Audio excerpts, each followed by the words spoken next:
Hello നമസ്കാരം എല്ലാവർക്കും നമ്മുടെ രമ്യ സ്റ്റോറീസിലേക്ക് സ്വാഗതം. എൻ്റെ പേര് ജാനകി. ഒരു ഇടത്തരം വീട്ടിലാണ് ജനിച്ചത്.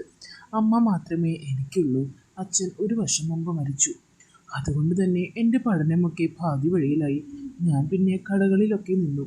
അമ്മയ്ക്ക് എന്നെ കെട്ടിച്ചു വിടാനുള്ള സാമ്പത്തികമില്ലാത്തത് കൊണ്ട് എൻ്റെ കല്യാണം നടന്നില്ല. അതുകൊണ്ട് എൻ്റെ കൂട്ടുകാരോടെല്ലാം കല്യാണം കഴിഞ്ഞു പോയി. ഞാൻ മാത്രം വീട്ടിൽ നിറഞ്ഞു നിന്നു.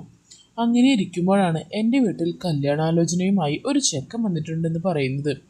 ഞാൻ ചെന്ന് നോക്കുമ്പോൾ അത് അവനായിരുന്നു, വരുൺ. ഞാൻ ജോലി ചെയ്യുന്ന കടയുടെ മുന്നിലുള്ള കോളേജിലാണ് അവൻ പഠിച്ചിരുന്നത്. അന്ന് അവനെ എൻ്റെ മേലൊരു കണ്ണുണ്ടായിരുന്നു. പക്ഷേ ഞാൻ അവനേക്കാൾ മൂത്തതായതുകൊണ്ട് ഞാൻ അവനിൽ നിന്ന് മാറി നടന്നു. പക്ഷേ അവൻ എന്നും എൻ്റെ പുറകിൽ വന്നിരുന്നു. അവന് എന്നെ കല്യാണം കഴിക്കാൻ ആഗ്രഹമുണ്ടെന്ന് പറഞ്ഞു.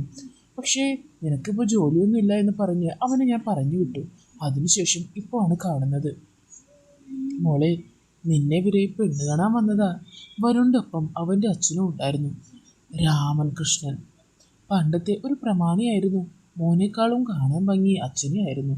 വരുണിൻ്റെ അമ്മ കുറച്ച് വർഷങ്ങൾക്ക് മുമ്പ് മരിച്ചതാണ്. മോളെ, നിന്നെക്കുറിച്ച് ഇവനെല്ലാം പറഞ്ഞിട്ടുണ്ട്. അതുകൊണ്ട് തന്നെ നിങ്ങളുടെ കല്യാണത്തിൻ്റെ ചിലവ് ഞാൻ ഏറ്റെടുക്കാം. വളരെ നന്ദിയുണ്ട് സാറേ, എൻ്റെ അമ്മ പറഞ്ഞു. ജാനകി, അന്ന് നീ എനിക്ക് ജോലിയില്ലാന്ന് പറഞ്ഞ് ഒഴിവാക്കി. എന്നാൽ ഇന്ന് എനിക്ക് ഗൾഫിൽ നല്ല ജോലിയുണ്ട്, നല്ല ശമ്പളമുണ്ട്. നീ ഇപ്പോൾ എന്തു പറയുന്നു? ഞാനൊന്ന് വരുണിനെ നോക്കി ചിരിക്കുക മാത്രം ചെയ്തു. അങ്ങനെ എൻ്റെ കല്യാണം കഴിഞ്ഞ് വരുണിൻ്റെ വീട്ടിലെത്തി. ഒരു പ്രകൃതിരമണീയമായ സ്ഥലം. കുന്നിൻ ചെരുവുകളിലാണ് വരുണിൻ്റെ വീട്. ചുറ്റും കൃഷിയും കുളവുമൊക്കെ ഉണ്ട്. ഞാൻ പെട്ടെന്ന് തന്നെ ആ സ്ഥലവുമായി അടുത്തു. ഇപ്പോൾ ഞങ്ങളുടെ കല്യാണം കഴിഞ്ഞ് ഒരു മാസമായി.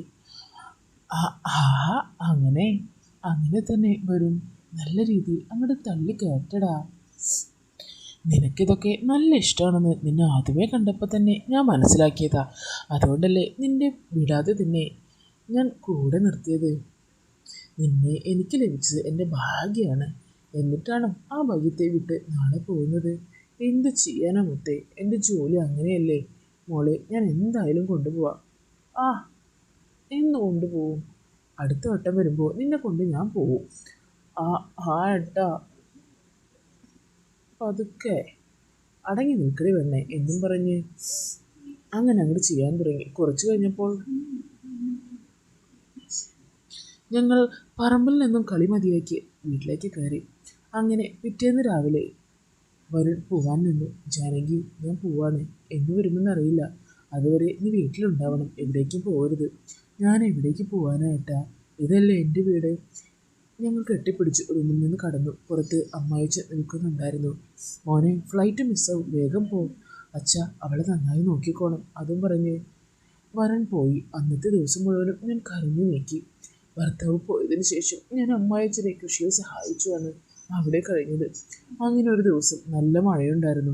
അമ്മായിച്ചൻ കുന്നിൻ മുകളിൽ അപ്പോഴും പണിയിലായിരുന്നു. അപ്പോഴാണ് വരുണിൻ്റെ ഫോൺ വന്നത്. അത് പറയാൻ ഞാൻ ഓടി അമ്മായിച്ചൻ്റെ അടുത്തേക്ക് പോയി. അമ്മായിച്ചൻ്റെ അടുത്തെത്തിയത് ഞാൻ വഴുതി അച്ഛൻ്റെ മുകളിൽ വീണു. ഞാനും അച്ഛനോരുണ്ട് ഒരു വാഴയുടെ അടിയിൽ വന്നു നിന്നു. ഇപ്പോൾ അമ്മായിച്ചൻ എൻ്റെ മുകളിലാണ്. അച്ഛൻ എഴുന്നേൽക്കാൻ നോക്കിയപ്പോൾ വഴിക്ക് വീണ്ടും വീണ്ടും വീണു. ഒരുവിധം അച്ഛൻ എണീറ്റ് എന്നെ എണീപ്പിച്ചു. ഞാൻ വേഗം തന്നെ ഡ്രസ്സെല്ലാം നേരെയാക്കി വേഗം എഴുന്നേറ്റു. മോളെ, വല്ലതും പറ്റിയോ? ഇല്ല. നീ എന്തിനാണ് ഇപ്പം ഇങ്ങോട്ട് വന്നേ? വരും വിളിച്ചിട്ടുണ്ടായിരുന്നു, അത് പറയാനാ. ആ ശരി, വാ പോവാം. നിനക്ക് വല്ലതും പറ്റിയോ മോളെ? ഇല്ല. ഞങ്ങൾ വീട്ടിലേക്ക് നടന്നു. അച്ഛൻ എൻ്റെ പുറകിലാണ് നടന്നത്. മഴയായതുകൊണ്ട് എൻ്റെ സാരിയെല്ലാം തൊട്ടി കിടക്കുകയായിരുന്നു. ഞങ്ങൾ വീട്ടിൽ കയറി ഫോൺ എടുത്തു. പക്ഷേ വരുൺ അപ്പോഴേക്കും ഫോൺ വെച്ച് പോയിരുന്നു. ഞാൻ അപ്പോഴാണ് അമ്മായപ്പനെ ശ്രദ്ധിക്കുന്നത്. അമ്മായച്ചൻ്റെ ദേഹത്ത് മുഴുവൻ നിറയെ ചെളിയായിരുന്നു. പക്ഷെ അത് അമ്മായപ്പൻ്റെ ശരീരത്തിൽ ഒരു അഴക് പോലെ തോന്നിപ്പിച്ചു. പിന്നെയാണ് ഞാനത് ശ്രദ്ധിച്ചത്. അതൊക്കെ കണ്ടപ്പോൾ എനിക്ക് വല്ലാത്തൊരു വിറയൽ പോലെ വന്നു. മഴ കൊണ്ടതിൻ്റെ ആയിരിക്കും. മോൾ പോയി ഡ്രസ്സ് മാറ്റി, അല്ലെങ്കിൽ പനി വരും. ശരി അച്ഛാ. ഞാൻ റൂമിലേക്ക് പോയി ഡ്രസ്സ് മാറി. ഇനിയിപ്പോൾ അമ്മായിച്ചൻ എങ്ങനെ പെരുമാറുമെന്ന് എനിക്ക് പേടിയുണ്ടായിരുന്നു. പക്ഷെ അന്നത്തെ ദിവസത്തിന് ശേഷം അമ്മായിച്ചൻ എന്നോട് ശ്രദ്ധിച്ചാണ് പെരുമാറിയത്. ഇന്നുവരെ ഒരു പെരുമാറ്റവും അതിന് വിട്ട് എന്നോട് ഉണ്ടായിട്ടില്ല. അങ്ങനെ ഒരു ദിവസം അമ്മായിച്ചൻ ടൗണിൽ പോയിരുന്നു. ഞാൻ ആ സമയത്ത് കുളിക്കാൻ പോയി. കുളി കഴിഞ്ഞ് ഒരു ടവലെടുത്ത് വന്നു. ഞാൻ റൂമിൽ കയറിയതും അമ്മായിച്ചൻ അവിടെ തന്നെ ഉണ്ടായിരുന്നു. അമ്മായച്ചനും കടയിൽ വന്ന് എനിക്ക് എന്തോ തരാനായി എൻ്റെ റൂമിൽ വന്നിരിക്കുകയായിരുന്നു. പക്ഷേ ഞാനത് അറിഞ്ഞിരുന്നില്ല. പെട്ടെന്ന് എന്നെ കണ്ടതും അമ്മായച്ചൻ ഞെട്ടിപ്പോയി.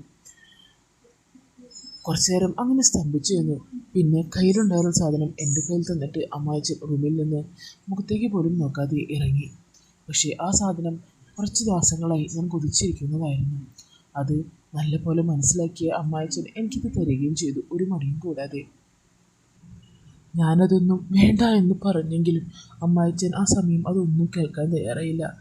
അത് എൻ്റെ കയ്യിൽ ഏൽപ്പിക്കുക തന്നെ ചെയ്തു. പിന്നെ ഞാൻ പുറത്തു പോയി നോക്കിയപ്പോൾ അമ്മായച്ചൻ എന്തോ വിഷമത്തിൽ അവിടെ ഇരിക്കുകയായിരുന്നു. അവിടെ എത്തിയതു അമ്മായച്ചൻ കത്തി വെച്ച് കൈ മുറിക്കാൻ പോകുന്നു. ഞാൻ വേഗം അമ്മായച്ചൻ്റെ കയ്യിൽ നിന്ന് കത്തി വാങ്ങി. അച്ഛ, എന്തായി കാണിക്കുന്നേ? അദ്ദേഹം കരഞ്ഞുകൊണ്ട്. എൻ്റെ മോനെ ഞാൻ ചതിക്കുകയാണോ? ഞാൻ ഈ ഭൂമി ജീവിക്കാൻ പാടില്ല. നിന്നോട് ചെയ്ത പ്രവൃത്തിക്ക് എനിക്ക് മാപ്പില്ല. ഇത് അച്ഛൻ ഒറ്റയ്ക്കല്ലല്ലോ, ഞാൻ കൂടെയല്ലേ ചെയ്തത്. ഇതിന് ഞാനും കുറ്റക്കാരിയാണ്. എന്നാൽ ഇതിൻ്റെ എല്ലാം കാരണം വരുണാണ്. ഇനി നമ്മുടെ ശിക്ഷ വരുൺ തന്നെ പറയും. അതും പറഞ്ഞ് വരുൺ ഫോൺ വിളിച്ചു. മോനെ. ആ അച്ഛ, ഇവിടെ നല്ല രീതിയിൽ ജോലി പോകുന്നുണ്ട്. അതല്ല മോനെ, എനിക്കൊരു കാര്യം പറയാനുണ്ട്. എന്താ? ജാനകിയെ വീട്ടിൽ കൊണ്ടാക്കാൻ പോവാ എന്ന് പറയാനാണെങ്കിൽ വേണ്ട. അത് അവളുടെ കൂടെ വീടാണിത്. അതല്ല മോനെ, ഒന്നും പറയണ്ട, എനിക്ക് ജോലിക്ക് കയറാൻ സമയമായി എന്നും പറഞ്ഞ് വരുൺ കോൾ കട്ട് ചെയ്തു. അമ്മയച്ചൻ ഫോൺ കട്ട് ചെയ്ത് വീട്ടിൽ നിന്ന് ഇറങ്ങി. പാതിരാത്രിയായിട്ട് അമ്മയച്ചൻ വന്നില്ല. എന്നറിഞ്ഞപ്പോൾ എനിക്ക് പേടിയായി. ഇനി അച്ഛനെന്തെങ്കിലും. അപ്പോൾ വീട്ടിലൊരു ഓട്ടോറിക്ഷ വന്നു. അതിൽ നിന്ന് അമ്മായച്ചൻ ഇറങ്ങി. നന്നായി മദ്യപിച്ചിട്ടുണ്ടായിരുന്നു. ഞാൻ വേഗം അമ്മായച്ചൻ്റെ റൂമിൽ കിടത്തി. മോളെ, നിന്നെ എനിക്ക് ഇഷ്ടമാണ്, പക്ഷേ എൻ്റെ മോനെ ഞാൻ അങ്ങനെ ചെയ്യാൻ പാടില്ലായിരുന്നു എന്ന് പിച്ചുമ്മയും പറയുന്നുണ്ടായിരുന്നു. ഞാൻ റൂമിൽ പോയി കിടന്നെങ്കിൽ ഉറക്കം വന്നില്ല. ഞാനും അച്ഛനും ചെയ്ത് ശരിയാണോ എനിക്കറിയില്ല. പക്ഷേ എനിക്കിപ്പോൾ അച്ഛനല്ലാതെ വേറെ ആരാണുള്ളത്? അതുകൊണ്ട് ഞാൻ വേറെ ഒന്നും നോക്കിയില്ല.